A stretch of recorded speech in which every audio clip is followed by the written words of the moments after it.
Yeah. Well, man, we've all had to get accustomed to Zoom over the last year, right? Oh man, like I've never said the phrase "Can you hear me?" that much before. It's ridiculous, man. Like I was joking with somebody that especially for what we do, I'm looking at your studio, you're surrounded by technology, but then it's like we're still just Zoom brought everybody all the way back down, like somehow even the simplest things, we can't figure them out. It is frustrating, yes. But that being said, I had so many cool sessions over Zoom, and I would have never thought that this is a thing, but it is, and it works out in a miraculous way somehow. Tell me what a Zoom session for you is like? Because I didn't do any Zoom sessions. I didn't do any remote stuff. I would just send stuff back and forth, but not in real time. I mean, how does it work? You've got just the Zoom going, and one person's working and the other person's kind of coaching? All right, I'm not sure if I do it the correct way, but I can tell you how I do it. Right? There's this thing called audio. I have to look it up. It's basically an application, a plugin that you put on your master chain, and it sends out high quality audio through the internet. So we do audio through that. And then I share the screen through Zoom, and at the same time I do a WhatsApp audio call with a with a earbud underneath my headphones. So I have like the video, the talking, and the audio from the studio sorted. I'm sure there's a better way, but that's No, I kind of love that. That's like a high performance athlete kind of thing. Yeah, thank you. Because to me it felt like caveman technology. Thanks, high performance athlete. I like that. I'll take it. I was just watching. This is so stupid, but I was just watching the Netflix like Formula One racing reality show. And it's where, it's a reality show about these like professional race car drivers. And what they have is this crazy, it's almost like an in-ear system, like a singer would have while they're on the racetrack, that's then covered by this sort of like shell and these headphones, because the cars are so loud that in order for them to hear the people in the pit and all that, it has to be this sort of crazy insulated thing. But then they also have to be able to hear what's going on around them in the race. And I don't know, you just reminded me of that, because it's like four different layers of things going on. That kind of is like my system. Yeah. Am I looking at your home studio right now? Yes. There is no other studio. There's just the home studio. Yeah. It is in my home, yeah. And what part of Germany are you in? Stuttgart, South Germany. Okay. And is that near where you grew up? Is that close to home? Yes. It's the less exciting but more comfy part of Germany. Because whenever you tell someone that we're from Germany, everybody automatically assumes that you're from Berlin. Yeah. I'm as far away from Berlin as you can be, basically. So Berlin is in the north, is that right? My geography is pretty bad. That's fine. Yes, it is in the north. Okay. and I'm all the way in the south, like very close to the border to France and to Switzerland, Austria. It's where all the cars are being made. I can see the Mercedes factory from here, and the Mercedes stadium. Porsche is right here in town, and it's a great place to live. The quality of life is amazing. That's why I'm here. And I grew up. Yeah. I've never been to Stuttgart, but I've been... God, where have I been? I mean, Berlin, obviously, and a couple other places in Germany. And I love Germany, man. Every time I'm there, I don't know what it is. I haven't spent enough time there to really feel like I understand the culture and the people in that way. But every time I go there, it's like such an enchanting kind of place. Thanks. I'm happy to take that as a personal compliment. Yeah, it's all because of you, I assume. No, it's a good place to live. I'm very happy to be here. And have you lived anywhere else ever? Well, I obviously spent so much time touring, and I have family too. I have 2 children and a beautiful wife. So for the past couple of years, we all used to travel together. So usually we spend a month, maybe 2 in America, usually in Los Angeles in summer, and then we spent a couple of winters in Australia together. So I've kind of lived in all those places, even though it was for a very short amount of time. But it felt like a long enough amount of time to understand what life is like there. And even, especially now during the pandemic, I'm grateful to be in a place like Germany. Yeah, absolutely. I mean, it's so cool you could take your family on tour to a certain extent. You know, if you knew you were going to be playing some shows, you would go over, live in LA for a couple months. That's really cool, man. I feel like a lot of people who do what we do don't get that opportunity. Like for a lot of people, I think there's a sacrifice where if you're touring heavy, maybe you don't see your family as much, or maybe you don't see your friends as much. And that's actually really cool that you found a way to sort of split the difference there. Yeah, it is very, it is a lot of work and very expensive, but it keeps me being the person that I want to be. And because when I first had my first daughter, I did the whole touring all by myself, and I found myself living my teenage dream, you know? Yeah, of course.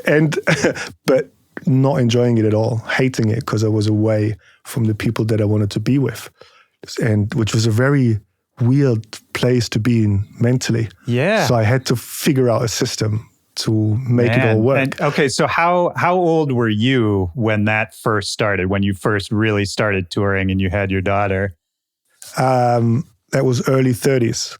Yes. Yeah. I toured before, but I became a father in my early 30s. Yeah. And you know, early 30s too, you've been working at it for a long time by the time you get to 30, right? And so you've put in all these years, and I relate to what you're saying a lot, because it is one of those things where you work for so many years to get something, to get what you think you want, or to get to a certain level. And then when you get it, you know, it never solves the problem, right?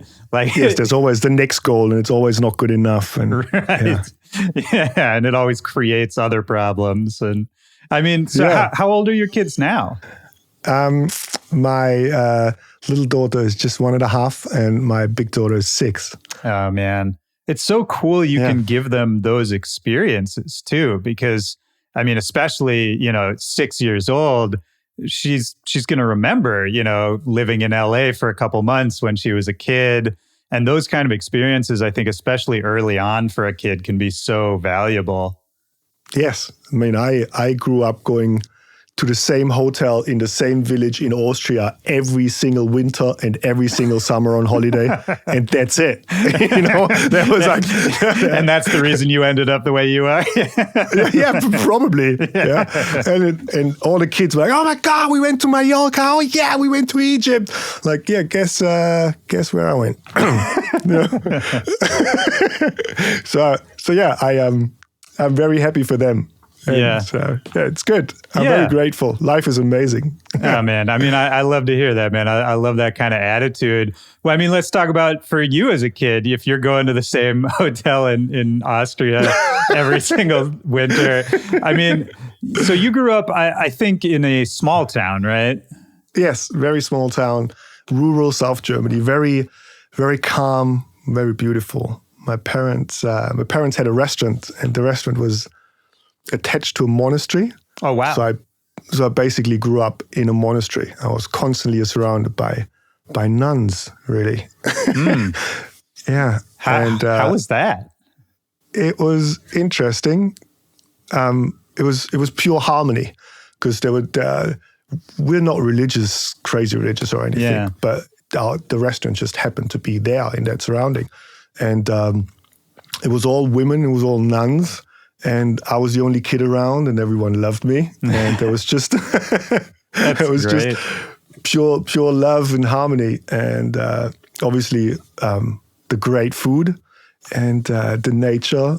And that's for a very long part of my life. That's all that I remember. Just those things. And it's great. Well, I mean, that sounds amazing. Like I would go live in what you just described right now. That sounds amazing.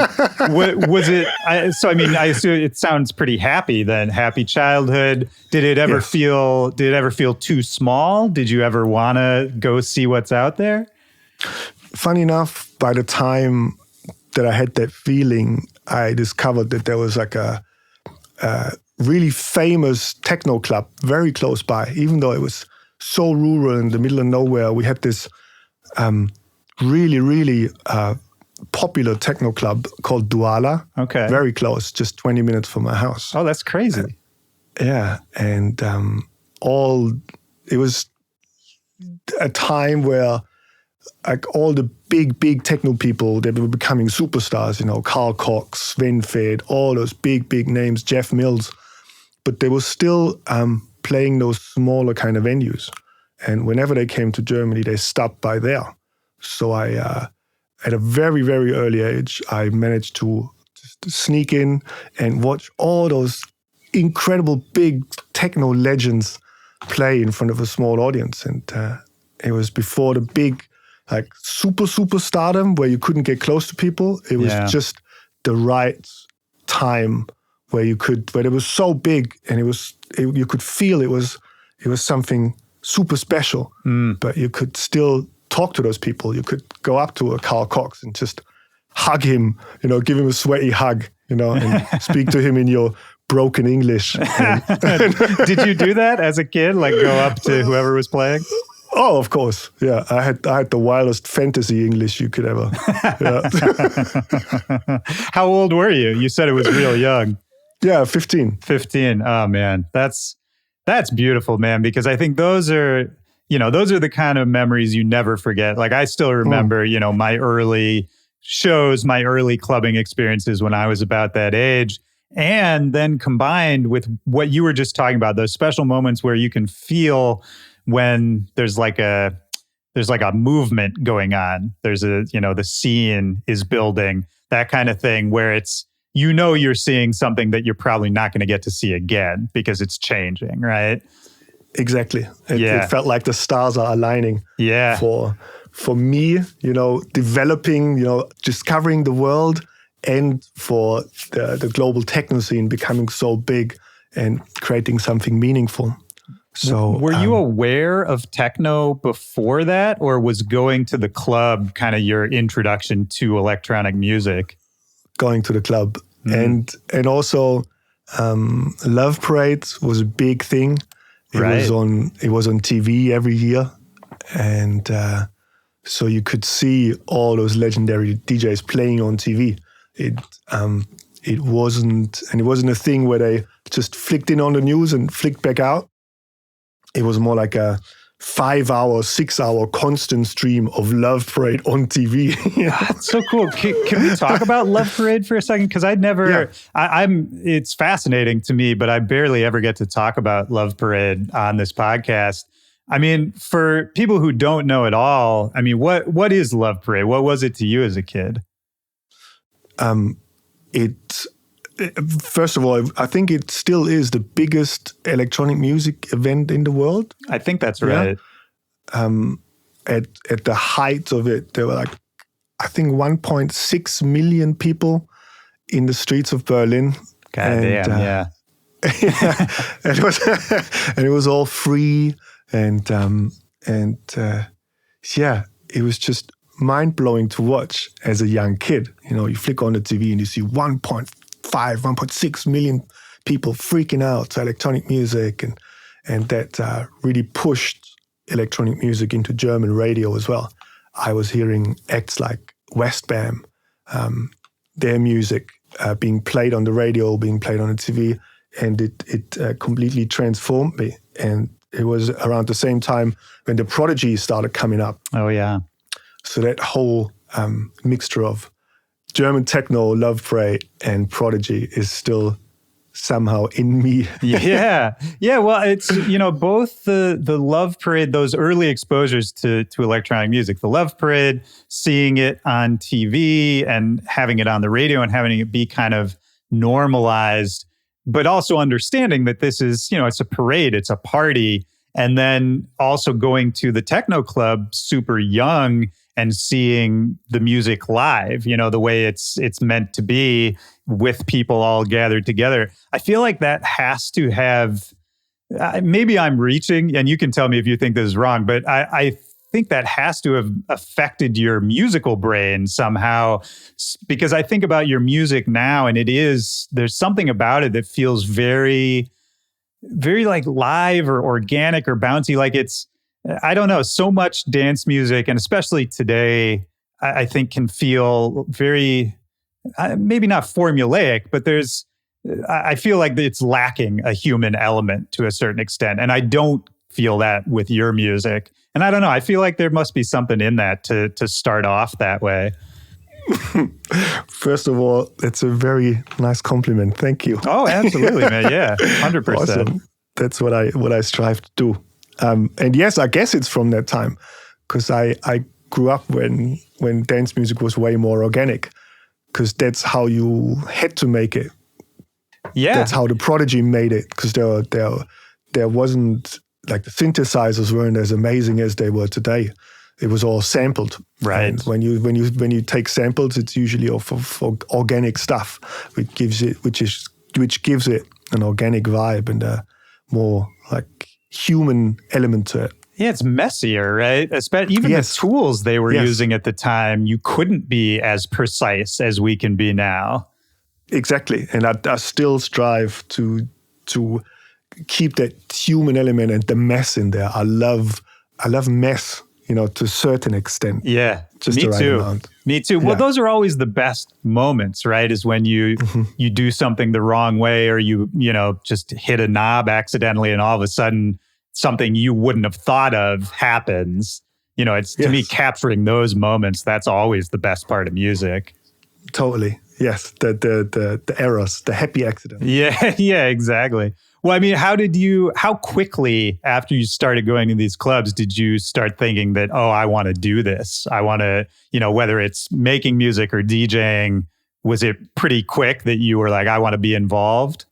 Yes, very quick. And I think it only took me a year, maybe less, to get the whole concept of DJing. We had a record store there too, coincidentally. Yeah, you guys had everything. This is like perfect. Yeah, it's all the stuff you want and none of the stuff you don't want. It's great. Now that I talk about it, I realize that too. Everything so cool. So the record store was there. They had all the good imports from the UK, and so I got into that. I begged my parents to buy me some Technics. The turntables. Yeah, I did the same. Yeah. They granted my wish. And so I started DJing in the basement 24/7. That's all I did. I went to school, went back home, and that's all I did. And then lucky enough, I became a resident at that club. And I wasn't allowed to be in there legally because I was too young. Right. But I had a really cool selection, at least to them, musically. Sure. So they really wanted to have me there. So they smuggled me in to DJ. So how did that work? I mean, how did you approach them? How were they aware of you just because you had been coming to the club a lot? Yes. Yeah. And I was hanging out at the record shop all the time. And I was the really, really overexcited, very young, probably slightly annoying kid, because dance music and records and raves and DJs, that was all I was talking about. And no matter if people wanted to talk about it, that's what we were talking about. Right. And so I had to get recognized at some point. Yeah. No, sometimes that's what it is, man. I tell people that all the time. Is, everyone wants to know, how do I get to be able to do this? If I want to DJ at my favorite club, how do I get them to let me do it? If I want to put out a record with my favorite label, how do I get them? And that's all it is, right? Is just showing up and supporting whatever it is that you like. Yes, and just being there. Yeah, just being there and making we're coming back to the organic a lot, but making organic relationships with people, right? It's not about just showing up and saying, hey, give me this, because I want it. But it's about, you actually show up, you establish relationships, you become part of a community. And then, as long as you're a good member of the community, usually the other shit just comes along naturally. Yes. Everything's about people. Everything. And if you can deal with people, and if you got that kind of skill set, everything's a lot easier. Yeah, it's true. Well, I mean, you said you were maybe like a little annoying because you were so into it. What kind of a kid were you? I mean, were you social? Did you have a big friend group? Yeah. I think around that time, all I can remember is raves and records. That's it. And just being at raves, talking to people about records, and being in the record store, talking to people about raves, and that whole and back and forth circle, and everybody. Was it kids your age? Did you have a crew, or was it you talking to like the older people who had been doing it? Both. Yeah, there was definitely. I was getting close to everyone who was interested in that, and and there was my rave crew, my party crew that I went out with, and I'm still friends with many of those people. Yeah. That's a beautiful thing too, man. I have a couple people in my life that are like that too, where even though most of them have gone on to do other things, they're not all DJs and producers. But you'll always have those memories. Like I still almost would rather talk to them about music than I would rather, talk to somebody who's doing what we're doing, because there's something about that early experience that you have with your friends that, I don't know, it can't be touched. Like music affected me differently back then. Do you know what I mean? Yeah, I get it. Funny enough, I read this thing recently that went on about creative process and what people are trying to achieve when they make music. And it explained that when people like you and me are sitting in the studio, we constantly try to recreate the feeling that we had when we first got in touch with that kind of stuff. And I thought very long and hard about it, and it's absolutely right. I still try to create that 15-year-old kid in the club listening to techno or breakbeat or house for the very first time. And whenever I'm very happy with a song, it somehow reminds me of that time. It's very interesting. I mean, you just hit the nail on the head. This is like one of the things I talk about the most on this podcast. You're absolutely dead on. That's all I'm ever trying to do, is to get back to that feeling and to what made me fall in love with all of this in the first place. And anytime that I'm not doing that, anytime I'm doing it for some other reason, like if I'm like, I heard somebody else's track and now I want to beat it, or, if I'm doing it out of some kind of weird competitive thing, or if I'm doing it out of some kind of obligation, that I will 100% of the time, I will not make a good song that day, At the same time, it's very admirable that there are people who can do it. Oh, man. I wish I could. Yeah, that'd be great. I mean, but let's talk about you, though, because you're super prolific. I mean, you put out a ton of records. My impression of you is that you're a hard worker in the studio. I mean, how much of what you make do people never hear?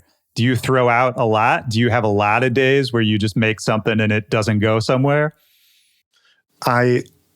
It's pretty much 50% of the music that I make gets released in some way. That's good. And I think that's better than a lot of people. Yeah, maybe I release too much. I don't know. But no, that's a compliment. I think that's really good. Thank you. I'm very big in like routines. I'm very strict with my time. I try to be as efficient as I can be with everything that I do. I'm obsessed with figuring it out.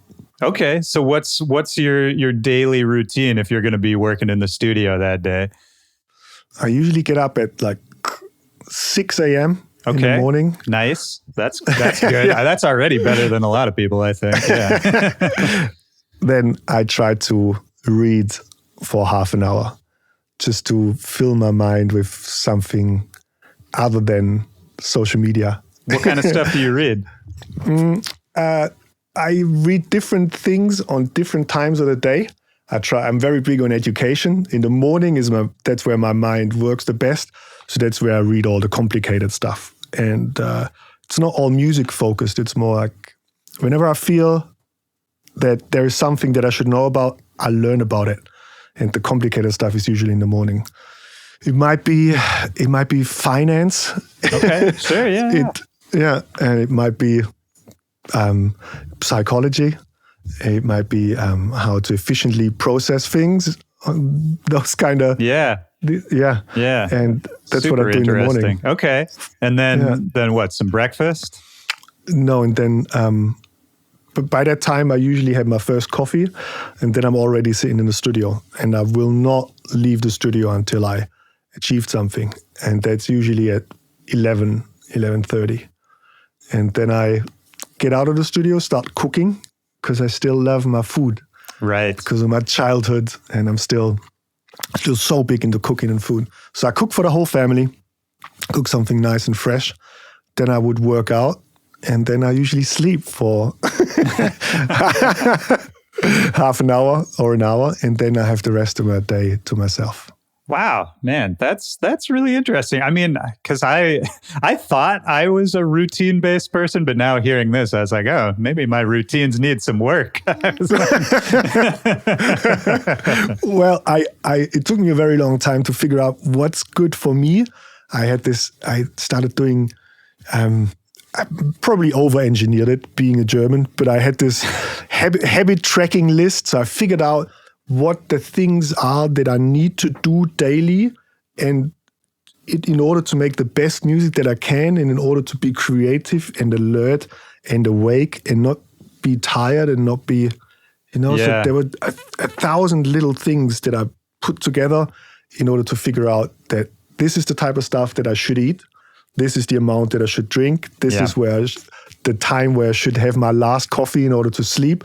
This is when I should switch off my screen so that I can sleep. This is when I should be in bed. So I have the perfect day for me to be productive and yet happy and yet a good family person. Yeah. There is the perfect day, and I know what it would look like, and I strive to have that every day, but it's hard. Oh, man. I don't get it done every day, but I know by now what it looks like. So, okay. So I love all of this. So what happens then when your routine gets disrupted? I mean, what happens when you're on tour and all of a sudden you're playing until 3 a.m. and then you've got a flight at 6 a.m. How are you with that kind of chaos? Well, first of all, it's been a long time since that. There is definitely a at-home routine, which is very strict. And then there is a touring routine, which is less strict. But there's still certain things that I do no matter what. I try to eat as healthy as I can. On tour, I don't drink alcohol anymore. Yep. Because it ruins my sleep, and it ruins my performance and everything, and my mood too. And I try to have flights only at certain times of the day. And then if I go to North America, for example, and it's a short trip, I usually always stay in the time zone that I came from. Oh, sure, yeah. So I wouldn't even try to get into the North American or Asian time zone or whatever. I stay in the German time zone. I'm that awkward guy who's awake and at breakfast at 5:30 in the morning. Right. I love that though, man. I mean, all of this, I'm sure some people in your life have made fun of you for being this regimented about everything. But that being said, like I'm that way to a certain extent. Like everything you're saying sounds great to me and makes me want to do more of it. And there's something about that maximizing your day, not only to be efficient, right, and to get work done, but also what you said, I think, is another key, also maximizing your happiness in a day. Exactly. That's what I just wanted to say. It's not above everything is not necessarily the performance and a certain amount of money that I have to make, or it's really down to happiness. I figured out what I have to do to be as happy as I can be, and I'm incredibly happy. I'm very grateful and happy for everything. Yeah. Yeah, man. Well, that's beautiful, man. I think we need more of that. And how did you start? We've talked about now you've got this established routine, and you've got it pretty down for how you want to live, and what you're doing with your work and your life and your happiness. But what about early on? So once you started DJing at the local club, and this was your whole life, you were obsessed with it. How did it evolve? When did you start making music? I started DJing, like I said, very early, and it was all about partying, really. Like the love for music and the partying were both, the love for the music and the love for partying were both the same size. Yeah. So I definitely didn't have any aspirations. I didn't have any goals, any routine at all. And that went on for a very, very long time. Longer than it should have gone on for. I hear you, but at the same time, man, those are, you can't regret that, right? Like that sounds super fun. Yeah. It was. And so then I met this guy, Tillman, and we were both really into breakbeat at the time. That was our thing. And so he was a producer and I was a DJ. So we kind of morphed into a group. And he was very technically talented. We started making music, started releasing records, and it all started to sizzle and then blow up. And we made I made music under the name Boogie Army, and released vinyls, and we started doing tours and started touring Australia, and everything was super exciting. And Australia loves break so much, man. So good. And it was just the right time for it too. It was the biggest dance music genre they had at the time. So yeah, I did that for a long time. Still partying as one of the main focuses. I just happened to fall in there without putting a lot of thought behind it. Well, and this is what, late teens, early 20s kind of thing? Yes, yes. Yeah, and that's the perfect age to do it, man. Oh, man. So I traveled the world as a dented beer can. And just yeah. But I wasn't making the music. I was just the guy in the studio saying, this should be louder. And this should bang more. And can we get a hands up moment in there? Right. So, and was it from Tillman, your partner, that you started learning production? Yes, I wasn't necessarily super interested in it. Producing music was a vehicle that got me closer to the goal of traveling more, partying more, seeing more of the world instead of going to the same hotel in Austria twice a year. Yeah.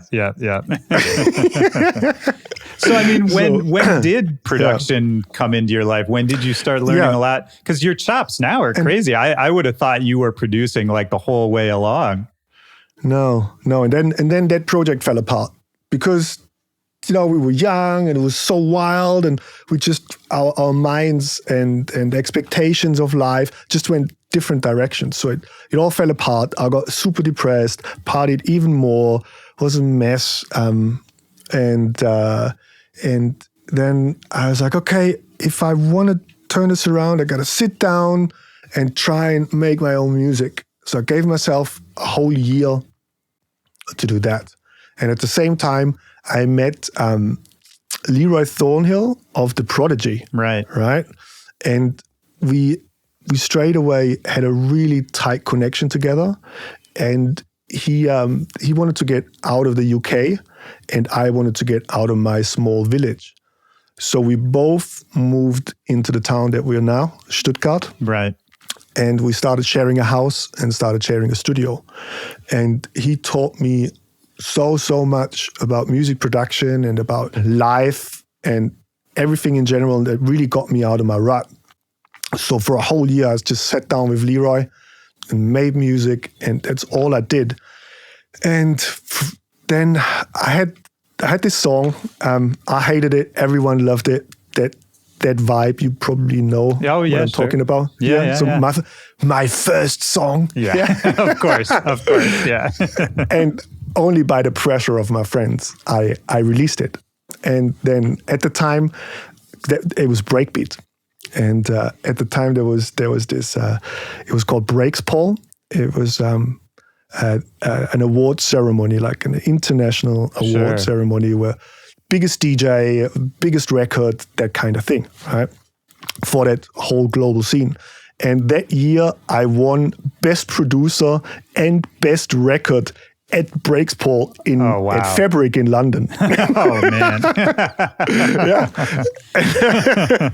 All off of a song that you hated from the start, right? Yes, and it was my first song. And I had no idea what I did. I just chucked things together because Which is probably why it worked, right? Like you didn't, this is another thing I talk about a lot is now, I'm sure you relate to this too. It's like now we know everything, but it's like it's almost too much. You know too much, you know? Mm-hmm. Yes, it completely. Like it can hold you back. Exactly. Yeah. Yes, that's what I want to say. It holds you back. Now in hindsight, the best records that I ever made were when I had no clue what I was doing. Yeah. And so I had no clue what I was. It's just like the Prodigy. It's like what we were talking about earlier.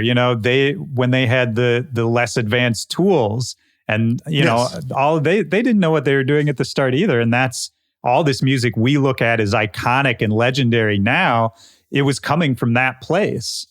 Yes, and that's something that I learned from him because he was in the Prodigy, and he was so big at the time, and there was so much to suck in and learn, and I still have so much in me from that time. How did you meet him? On my birthday party. He was just because I was putting on events. I was in the fortunate position to book certain DJs that I wanted to see, and he was DJing at the time. And I booked him to play on my birthday party.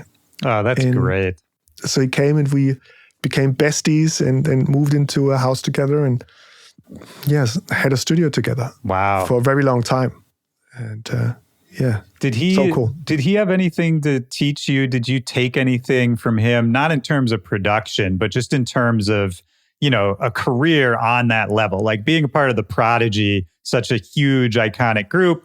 But then, of course, I'm sure there's, all this pressure and stuff that fans of the group don't see. Did he talk about any of that? Did you, get some understanding of what it's like to be on that kind of level? Oh, yeah, all the time. Because he was the person that I saw most in my life for so many years. So we spoke about everything. The main thing that I learned from him was the power of just being a good person. It's so simple. I saw him walking into rooms of fans, and they all thought he was God. The Prodigy at the time were the biggest band in the world. It was kind of like the Beatles, right? And he walked into a room where everybody was like, and he was just the nicest person you could imagine. And I saw how that changed people's lives by him just being nice. Yeah. It was so, you're right. My mind was blown. Right? And it's such a low effort kind of thing that can still change the world. And that's something that I really took on. Yeah. Yeah. Apart from so many other things, I learned so much about life from him. Of course. Yeah. And I mean, you guys had a group together for a little bit at least, right? Yes. We Smash Hi-Fi, is that right? Exactly. Yeah. Oh, you did your research. Oh, Look at you. did it. Awesome. Oh, That's hey, so cool. I got a whole page of notes. You just can't see it. Yeah. Oh, wow. You're the man. Did that project go anywhere? Did you guys tour? Yes. Yeah. So we made an album, which took us 7 years to make. When it finally came out, we were both in different places in our lives than when we set out to do it. So we made that album. We did 2 summers of touring. We played amazing shows in Glastonbury, big stage in Glastonbury. Played live and had a big production and projections and stuff. It was so exciting and so cool. But if you're used to touring as a DJ, then touring in a band is very painful. Even if you're at a slightly higher level where we were not big or anything, but we were still not like sleeping in a tour bus kind of thing, right? We were still, it was still good. But touring as a DJ is so comfortable. You just rock up, have a nice dinner, have a nice hotel room. There's no sound check. You just plug in your USB. And bam, everyone loves it. And then you just go back home and it's done. There's nothing to set up, nothing to pack. And so we did that for 2 summers while we still had our global DJ careers. Right. And then it was like, maybe we just,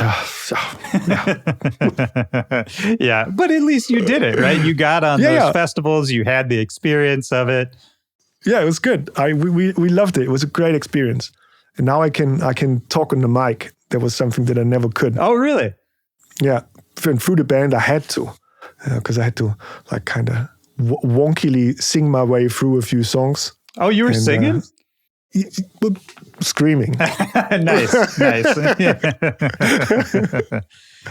awesome. I mean, that to me, that's another Prodigy thing. Because, Prodigy to me, it's punk at the end of the day, right? Yeah, totally. Yeah. And and I took a lot on board from that time, and I learned so much, and it was so much fun. That's great. Cool, man. And were you, while you were doing that project, and you said you were still, DJing as sort of your main thing, and this was something you would do on the side or during the summers, whatever it was. When did you as a solo artist really feel like you were getting some traction, like it was taking off? Because you were doing breakbeat for a while, and then was there like a moment when it switched over and you started getting more into the house stuff, or was that kind of a gradual thing? So I was kind of like the guy from Boogie Army for a while.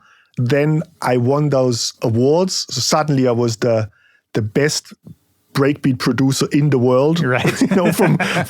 from zero to like zero to 100. Yeah. Yes. So I spent a year on airplanes just DJing like crazy with breakbeat.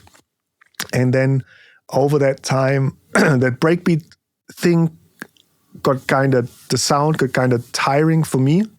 I think for everybody, yeah. I don't want to be insulting. No, I'm not trying to be insulting either, but I think just like any sound, it'll have a moment and then it'll kind of go away, go back underground. Yeah, but I still know that there's still a big breakbeat scene. And, they're amazing people. So I did Breakfest in Perth a few years ago. Oh my god! Really? Oh yeah! Dude. Oh yeah! Breakfast is amazing. Did you do like the boat trip beforehand and stuff? Unfortunately, no. I flew in. It was the first show on my Australian tour, so I kind of got there just in time to like play it.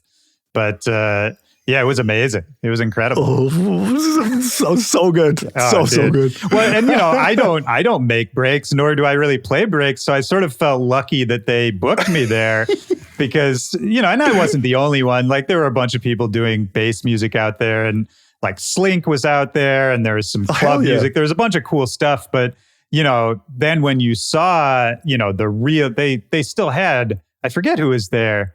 maybe it was Plump DJ. I mean, there was, Oh yeah, somebody. Those are my like, boys. Yeah. A couple of the like real breaks people Yes. were there playing in the amphitheater, and seeing it in that, and seeing, it's an older crowd, and like the people who have clearly been there for this music for decades. I was like, man, I'm so happy I get to just see this scene. I would have never seen this otherwise. That's so cool. Because I spent so much time explaining people what it was like. And nobody really gets it, but right? Yeah, but you've seen it. That's great. You get it. I don't even have to explain. Great. So I did that for a very long time. Yep. Then it got tiring, to me at least. And then at around that time, I was in the studio with a good old friend of mine, Neon Steve. Oh yeah, I love him. Oh, he's my dude. And so we were like, okay, so we should try and make a house song, because that was the time when Charmy was getting really big, when Mala was popping off, when Confession was a thing, right? Yeah. When it was that crazy excitement when Bass House was getting big, and so we both didn't have any clue what we were doing. It's kind of similar to my first breakbeat song. Yeah. And then I already know where this is going. Yeah. So we made a song called "You Don't," right? And then that song became a big bass house song, and it completely changed our lives, because we were like, oh, maybe we should make house because we're really feeling it, but we don't know how to get in there. So we were just trying to test the water. And the first song straight away. You did it again. It's the same as your first break song. Yeah. Yeah. It's I'm very, very happy that it went that way. So cool. Yeah, but it went that way twice. That's the crazy part to me, is that, when your first break song kind of blows up, and then again, your first house song blows up in that way. I mean, it's interesting, because I don't, for most people, I don't think that's how it happens, right? Yeah, I don't know how. I guess it was that thing of not exactly knowing what you're doing. Yeah. So because we were maybe toying with the idea of changing our names and making house alias and stuff, but then the universe just decided, and right. and then again, my like kind of fading but still awesome career in breakbeat completely transformed into like a global house career. So suddenly I was playing the same cities that I was playing before, but bigger venues to completely different people, completely different promoters, completely different demographic, completely different music from one year to another. Yeah. Which is so interesting. It's beautiful, man. It's, I mean, because I think to have a long career, this is another thing I talk about a lot, you have to reinvent yourself every once in a while. You have to sort of refresh your processes. You have to, whether it's making a different sound, or whether it's just changing something about your routine, or, any of that. I think anytime we get too comfortable for too long, it's going to be that tail off kind of thing, Yes, and I agree. Which is, I mean, I guess sort of depressing in that you can never get super comfortable, but at the same time, what we do is about that youth energy. And it's about those moments that we were talking about of when we were young and going to the club and everything was new. And I think you gotta keep putting yourself back in that place one way or another, right? It's very frightening though. Yes. It's very like just giving everything up that you've worked for so long. Was it hard for you? I mean, to step out into that, even after, you put out You Don't and it's successful, was there still some fear of like, well, am I going to regret leaving behind this thing I've been doing for years? Yes. Yeah. And I was also terrified of not being able to turn that what seemed to be a short-term hype into a long-term career. Because again, cycling back to what we talked about earlier, I'm not just by myself. What I do has consequences for my family. Yeah. I provide for everyone around me. So all those decisions weigh a lot more in that context. Of course. And that makes it just so much harder. Oh, of course, man. Yeah, it's the difference between that, what you just said, and, am I going to have money to go to the bar and buy a couple drinks this weekend, right? Yeah. Like it's different levels of priority. Yeah. So, sorry, where was I going with that? Oh, I don't even know, man. It's all right. I don't know where we're going. But I mean, it's cool because since then, like that was what, 2017 when you put that out? And to me, it seems like it's been very steady since then. You've been putting out a ton of music. It's been consistent. Yes, funny enough, that's when I started applying the daily routine thing. Like I applied that probably a year earlier, and I've been refining it ever since. And if you look at my releases, it was more like one here and maybe one in 2014, and then maybe 1.5 in like 2015. And then I was like, okay, I gotta take this more serious. I gotta become more professional at it. And that was around the same time when I started reading a lot. And I started seeing lots of similarities between how successful people run a business and what I'm doing. Right? To me, it was always just like woohoo, pow, pow, pow, pow, pow, And then when I made that connection and I started learning and started developing and discovering my love for books and education, that's where I was like, okay, I'm gonna be structured and run this the way professional people run shit, right? And which is how were you in school as a kid? Were you a good student then? No. Okay. I have a high education, but I went through it just by sheer luck, and not by hard work or interest, because all I was interested in was just music. Yeah. And did your folks, how'd they feel about that? They're very, very awesome, loving, great people. They didn't have a clue about what I'm doing. Of course. But do your parents get, by now they probably get what you do, yeah, right? it's by now. By now. Yeah. But not like, okay. Yeah, not so early. I mean, I'm sure it was the same as you. I mean, I was DJing after school every day in my bedroom for hours, and it was clearly all I was doing. And so, they knew I loved it and they were very supportive of it. And I went to university and I studied music there, but it wasn't really the kind of music, like a lot of what I was doing there is not applicable to what I'm doing now, So, I mean, they were extremely supportive, but no, I don't think they understood it at the start. Yes. So same with me. Yeah. They started understanding when the local newspaper started writing about me, Yeah, that's helps. Something that's relatable. Oh, he's in the newspaper, so he made it. First magazine article, all that kind of stuff. Yeah, exactly. Well, magazines don't really count that much. Local newspaper, that's where it's at. Yeah, true. Yes, That's great. So local newspaper, local radio, that kind of vibe, and then they understood it, and then. My mom went to a show with me where people were chanting my name, that kind of thing. And ever since she's fully immersed in it. She loves it. Yeah. No, my parents too, man. Yeah, it's super fun to be able to bring them to a show now, or, just send them something I did, all that kind of stuff. They get a kick out of it now. So yeah, it ended up in a great place, and I'm glad to hear it was for you too.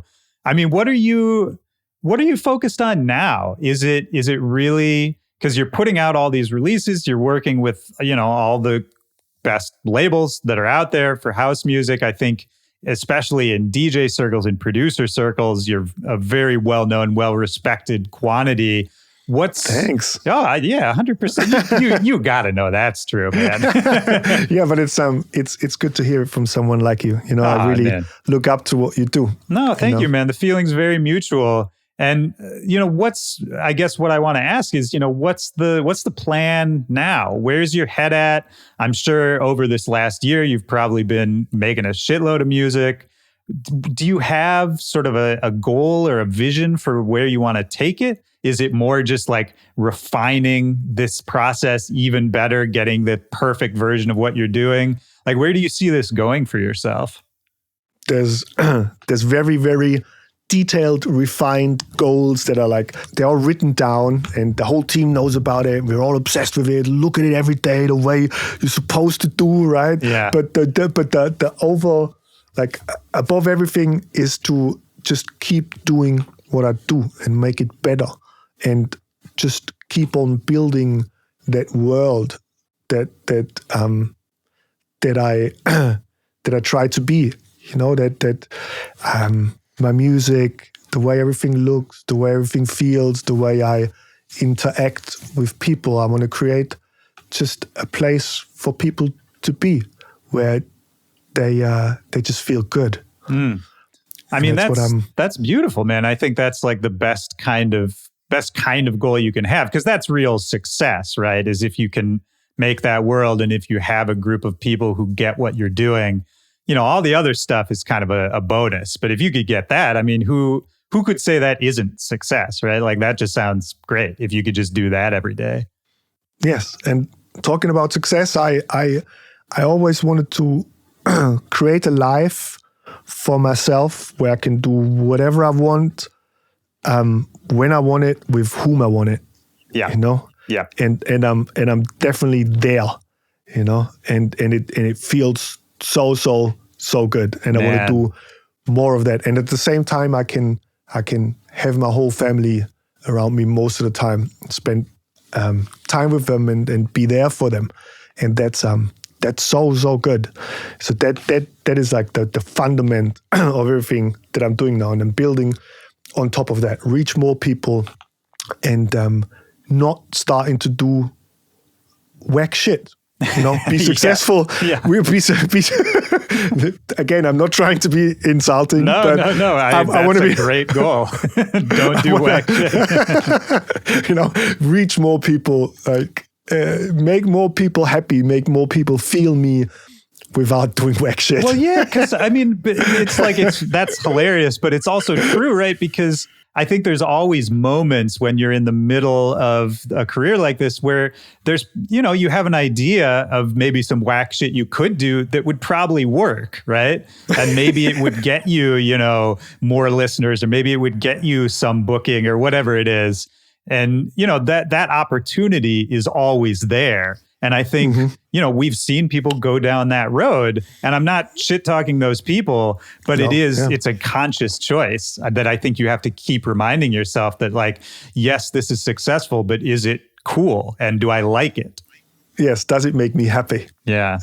And doing whack shit just doesn't.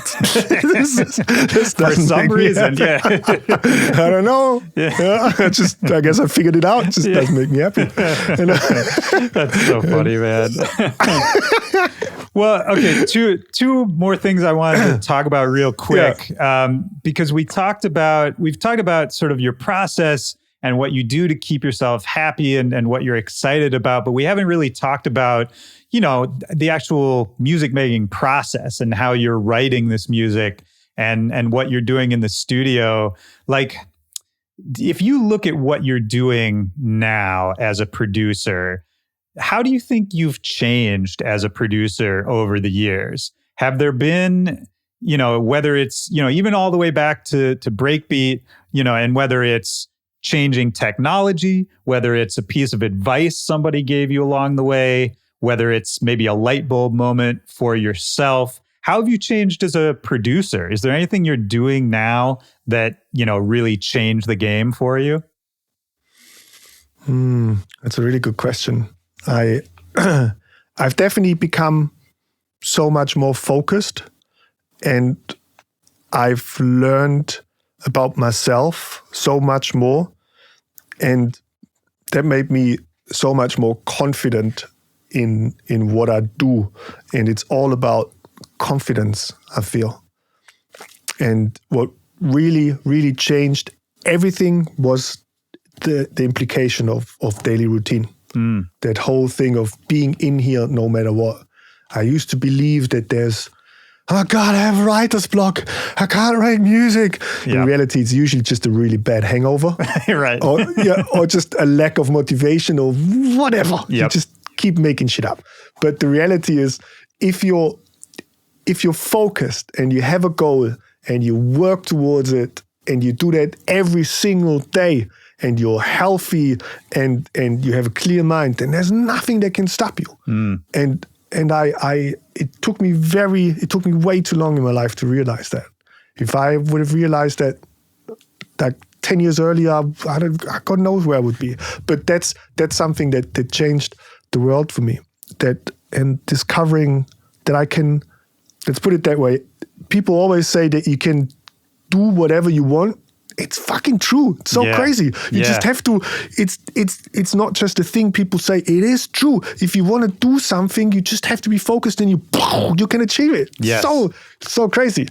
And realizing that by just doing it. Yeah, no, I love that, man, because I think it's so easy, and I've fallen into this. Maybe you have at some point too, but I think everybody, aspiring producers, whoever, you want that easy answer. You want somebody to say, oh, if you just buy this piece of gear, or if you just learn this keyboard shortcut, or, whatever it is that, oh, this is all you need, and then you'll be good after that. But that's never the solution, right? It's what you're talking about. It's just sitting down and putting in the hours and plugging away at it. Like, it's not the fun answer. It's not the exciting answer, but that is how you can do it, right? Like anybody could do it. Exactly. And realizing that if you look at successful people in all sorts of businesses, they all have the same kind of thing that gets them to their goals. There is a very defined process how people in the business world achieve their goals. And implying that into my music production has done so much. And it's funny that you mentioned that people always think they just need, I just need this $4,000 compressor. And once I have that, I'm gonna be flying. I'm gonna be killing all of y'all, yeah. Woo!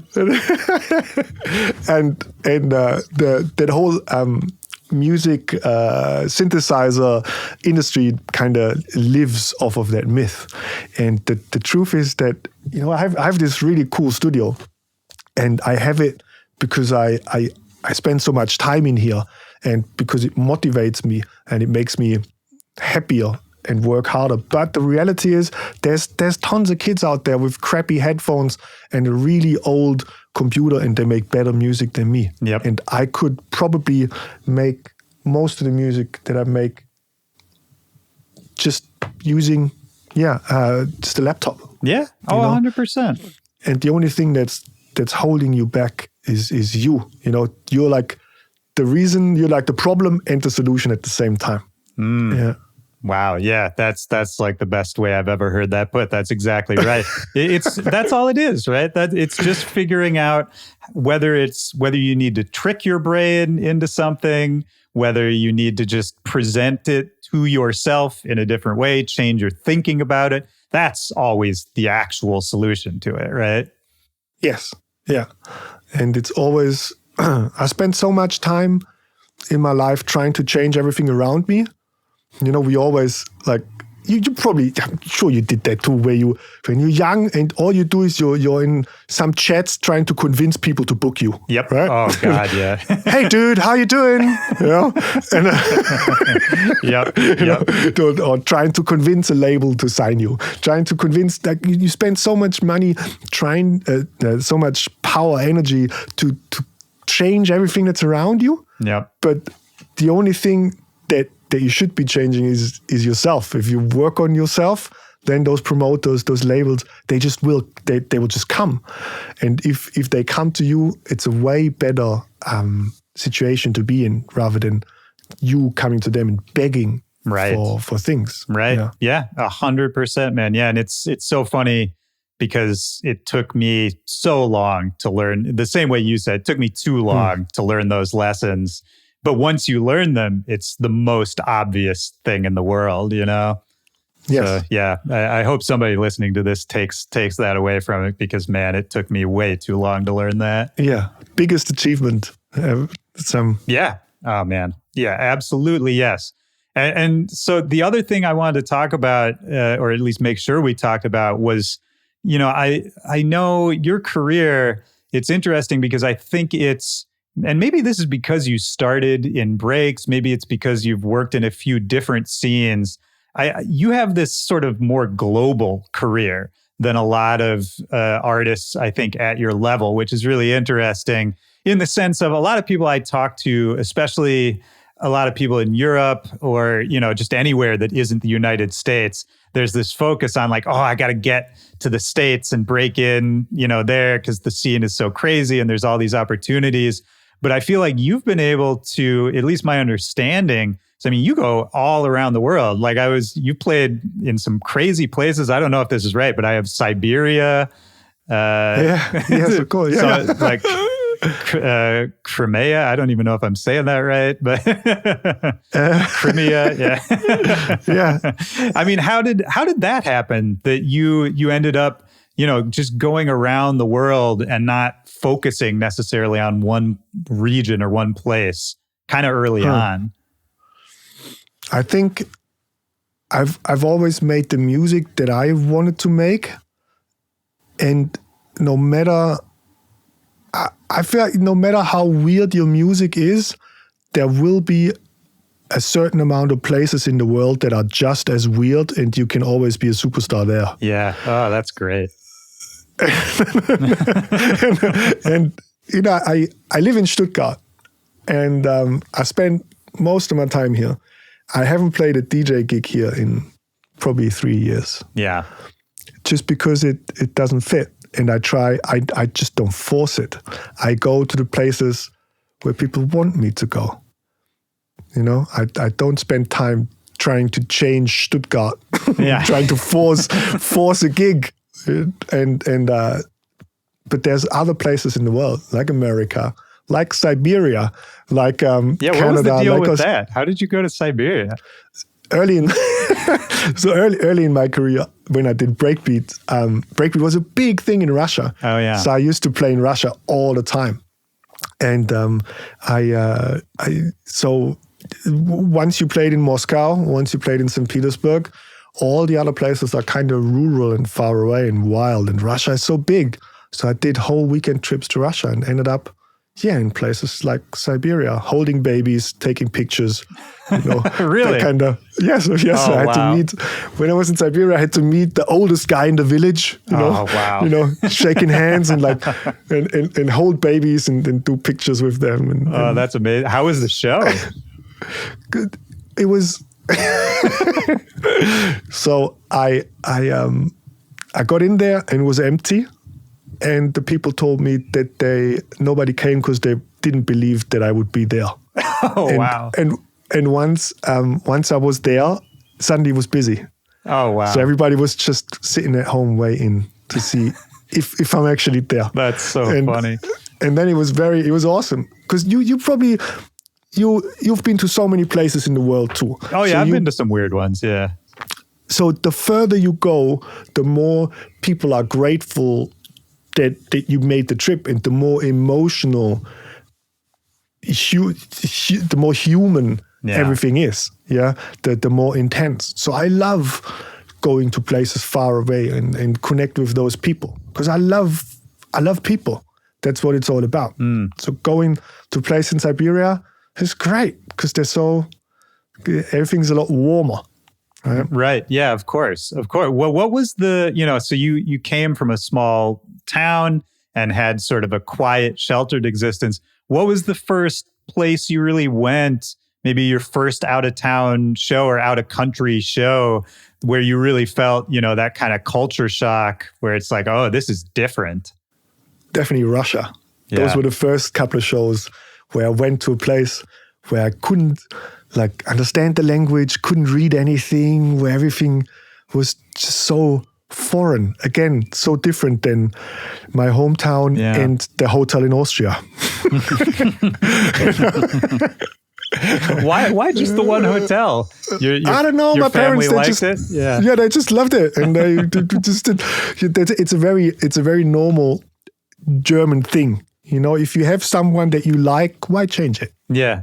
Because you know exactly what you're getting. If you buy a Mercedes once, why should you buy something else? Because you love Mercedes. You just keep on buying it because it fulfills a certain need. It's efficient, right? Yeah, well, that makes sense. And I mean, some of what you're talking about is kind of like that too. You're talking about efficiency in your routines and all of that. I feel like you just figured out a way to flip it so that it's still very efficient, but you're not doing the same thing every time.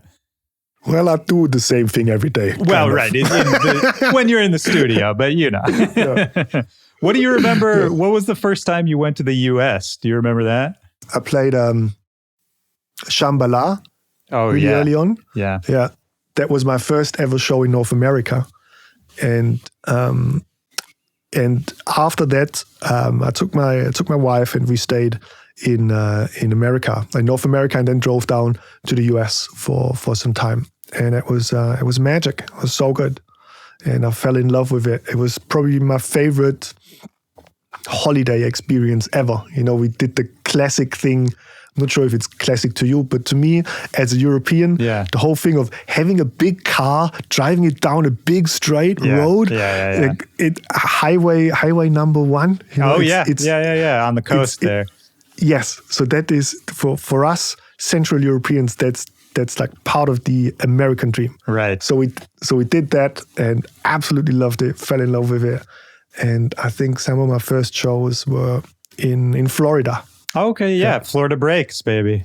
Yes, of course. Yeah. That's, you know, for the States, Florida is that's breakbeat culture, you know? Yes. Like it was always, even in the 90s when I was just a little kid going to raves, you know, Florida breaks. It wasn't just breaks, it was Florida breaks. Exactly. Yeah. and I got in at a really cool time where it was all it had been very similar for a very long time. And when I came in, I was one of the few fresh things that came in.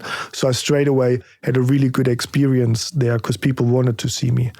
And I have great memories of going to Florida and seeing all the craziness that Florida is. Oh man, still to this day, it's, you know, by far the craziest state we have.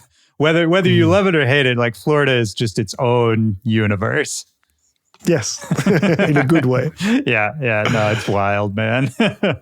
Did you meet like DJ Icy or any of the old school breaks guys? Yeah. Yes, I remember my first gig in Florida. Was in Miami, Winter Music Conference. I was super nervous, and I go on, and DJ Ice is right in front of me on the floor. Oh man, you know, with his deep voice, and like raving and cheering at me, and I almost cried. Wow, it was a big honor.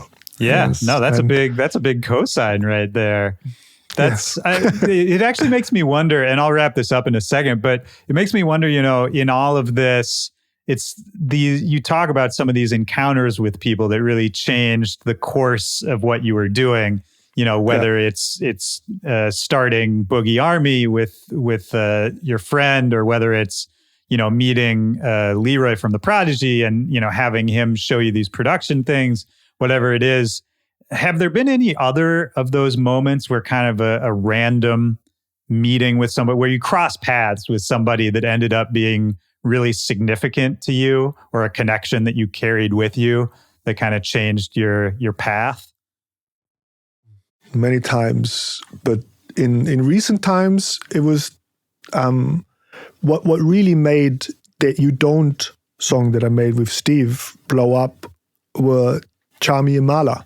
And it took me a very long time to meet them after the whole thing happened. Yeah. But they found the song, they believed in it so much, and they single-handedly blew it up all over the world. Wow. And just having them discover that song and them believing in it, and has completely changed my life and the life of my family too, you know.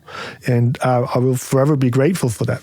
And it's so interesting how they didn't look at my profile, my brand, my whatever, all the things, all the superficial things that people in the music industry look at. Right. You know, they just heard the song. They were like, "This music is amazing. We want to make this big because the music is so good," and they looked at the music first and at everything second. Yeah. I mean, Chami, man, he was on this show, and talking to him, I mean, you can tell for him, it's very pure what he's interested in, you know, like I obviously he has a great career, and he's well presented. He's got the outfit, he's got the look, all of that. But once you talk to him, you can tell, you know, none of that is really what it's about for him. He's very much just about the culture of it, the art of it, you know? Yes, it's very, very inspiring. And so that was a great, even though it wasn't a direct person-to-person encounter, right? It was some sort of encounter. Yeah, you know? yeah, absolutely. And that has changed a lot. Yeah, I love that, man. Yeah. Yeah. Well, you know, this has been great, man. Is there anything we haven't talked about? Anything else that's on your mind? Should we? What are you working on? We should push something. What should people be looking out for? Oh, I've like you said, I've released a ton of music that I'm super proud and super excited about. So if anybody out there has never listened to my music, go check it all out. It's all out there. I've released a ton of songs. It's a lot, and it's all really good, man. I mean, you know how it is, like, as you're sort of just collecting songs for your library, you know, you get a couple songs, you throw them in a crate, whatever. And I went back and looked, and I have a shitload of your music that I've gotten over the years. And you know how it is. It's like you kind of only keep the stuff that you really actually want to play. Oh, so you kept it all? Oh, no, I did, for real. Like I was surprised at how much I had, you know, going back years. I was like, yeah, man, you've got a lot out there. So go check out my music, and I will obviously keep on pumping it out. I will work closer with my friends at Confession. I will work closer with my friends of Musical Freedom, Tiesto's label, and there will be. I'm not sure when this airs, but I'm not sure. It'll be probably a few weeks from now, probably. Yeah, so by then there will already be a new song out. Out right now, baby. Yeah. So go check it out. Go join me on my Instagram, because I love everyone who spends time there with me, and I try to really build a community and be there for everyone. It's not so much about it's not about me. It's more like about the people who come there. Yep. And all of you can always just DM me stuff, and it's getting a bit harder now because there's more and more people, but I try to be there for every single person who sends me stuff, and we're in this together. That's beautiful, man. That's, again, you got the right attitude on a lot of this, man. I love this. Well, I'll ask you one more question, and we'll get out of here. It's the same question I ask at the end of each one of these. It's kind of just a simple thing, like the first thing that pops into your head. Just looking for a time in your life, like a moment or a memory. It could be from any time when in that moment, music really had a deep impact on you, really meant something to you in that moment. It doesn't have to be important, but just, you know, in that moment, it kind of made your skin stand up, you know? All right. So there's this compilation series, Bravo Hits. Oh, okay. It's very cheesy, very corny, but everyone used to buy these compilation CDs. Yeah. And it was usually just Eurodance on it, but one of them was a song from the Prodigy. Oh, wow. It was called No Good. Oh, yeah. Start the dance. Yeah. Yeah, so good. and when I heard that, I kind of knew that this is what I wanted to do. That is the most memorable moment. How old were you, do you think? Oh, I don't know, like early teenager. Yeah. Funny enough, there's a really cool twist to that story. Like years and years and years down the line, I had this career in music. I was making money with it, and with that money, I bought this house that we're in right now, with the studio in it, and all of this started by just listening to that Prodigy song, making that goal in my head that I wanted to do this. And so I bought this house thanks to that record in a way. Wow. So when I bought this house, Leroy from the Prodigy came and gave me the golden record of No Good to hang up in my house because he knew about it. Oh man. Right? Yeah. So I walk past this record every day when I walk from downstairs upstairs to the studio. And it's in my house still. Wow. And, man, what a gift. That's incredible. Yeah. That's beautiful, man. That's do you still talk to Leroy? Yes. Yeah. He just moved back to the UK. Okay. And which was now in hindsight a very good move because they're opening up everything. Well, I know. I was just talking to ATB, who's also in Germany, and he was saying that you guys are still pretty locked down over there. Well, it's just more time to make amazing music. Yeah, there you go.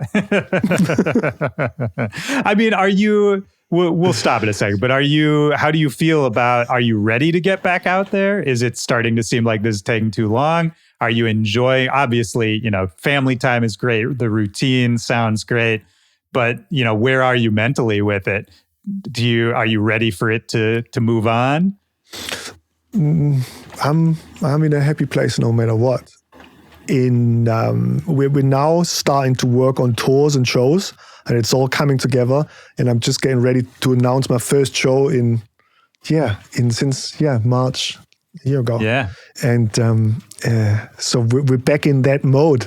And funny enough, it feels like at the same time, it feels like it's been forever, but at the same time, I somehow feel like it wasn't long enough because I wanted to achieve so much more. Right. I was like, oh, good, really? Everything's opening up again? I wanted to release 20 more songs. Ah, shit. Yeah. I'm not in the right shape yet. Right. I need to work out and make music and well, because in the pandemic, I mean, it's you always. I think we all were able to give ourselves a little mental break, right? Where it's like, oh yeah, I have all these things I'm going to get done, but if I don't get it done today, it's all right because tomorrow's going to be, pretty much the same. Yes, yeah, it's dangerous. Yeah, it's very dangerous. So man. no matter, like I said, no matter if it opens up or if it doesn't, I'm in a good place. I'm content. Content is the word? Content is that's the word. I feel like that's the word of this whole interview, man, is, you just sound like you've found a way to really be at peace with everything you're doing and in the chaos of the world. And I think that's inspiring, man. That's what I'm going to take from it is I got to work on my routines. Shit. Thanks, man. That means a lot. Thank you so much for having me. Yeah, thank you for doing this, man. We'll definitely do it again sometime. Maybe we can, do it in person eventually. Oh man, and one more thing, talking about inspiration. Like when I started this whole journey of educating myself so much more and working on myself, one of my routines was to listen to your podcast all the time when I worked out. Oh man, that's great. And I took so much from it.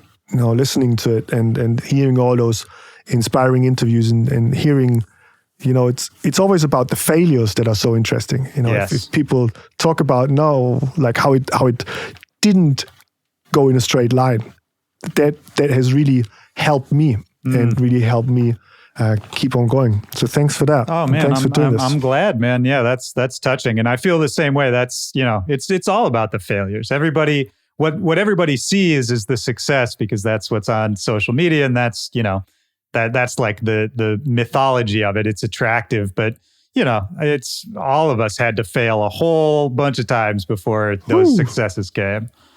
Mm-hmm. And still, I mean, I'm probably going to fail later today, Yeah, I probably messed up the recording for this podcast. Yeah. I don't know. It's okay if you did. It's okay.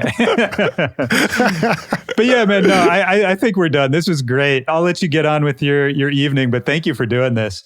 Thank you. It's been on the list. I really wanted to do this. It's very important. No, man, feeling is mutual, man. Much love to you, and I'll talk to you soon, man. Take care. Take care. Bye. Bye, buddy.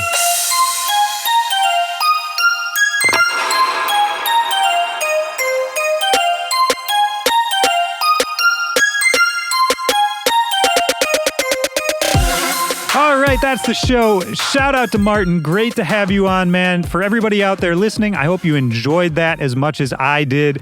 Don't forget, Marten Hörger, so many new releases on the way, working with the best labels, Confession, Musical Freedom, a lot more, and he is going to be coming back to the States on tour later this year. There's a link in the description of this episode where you can go follow him, keep up to date with everything he's doing. Go do it. Go follow him. Look, my name is Willy Joy. You can keep up with me as well at Willy Joy or at BackToBackPod on all social media. BackToBackPod@gmail.com is the email address. But the best way to keep in touch with me and, the best thing to do just in general, just in life, it's a good thing. It's recommended. Join the Back to Back Discord. The link for that is also in the description of this episode. That's it for this week. Another episode down. Big things to come. Man, I'm just excited today. I'm having some fun. I hope you are too. I hope you're having a fun week. I hope you're having some fun in your life. I hope you're happy. I hope you're healthy. Hope the people around you are taken care of and doing well. And you know what? Even if you aren't, even if you're working through something right now, I'm sending much love out to you, thinking of everybody out there. Always grateful that we get a little time each week to, just sit down and connect and have these conversations about music. I love making them, but I really love sharing them with all of you and getting your feedback and just seeing what everybody out there thinks. It's one of my favorite parts of doing this show, and I couldn't do it without you. So just sending much love. Take care of yourself this week. Go do something fun. Enjoy it. Relax. Get outside. Whatever does it for you, go do it. And I will be back next week with you with another piping hot episode. Well, that sounds kind of gross. Just another good episode. Let's call it that. All right. I love you all. Take care of yourself. Take care of the people around you. That's it for Back to Back. This is Willy Joy. See you next week. Peace.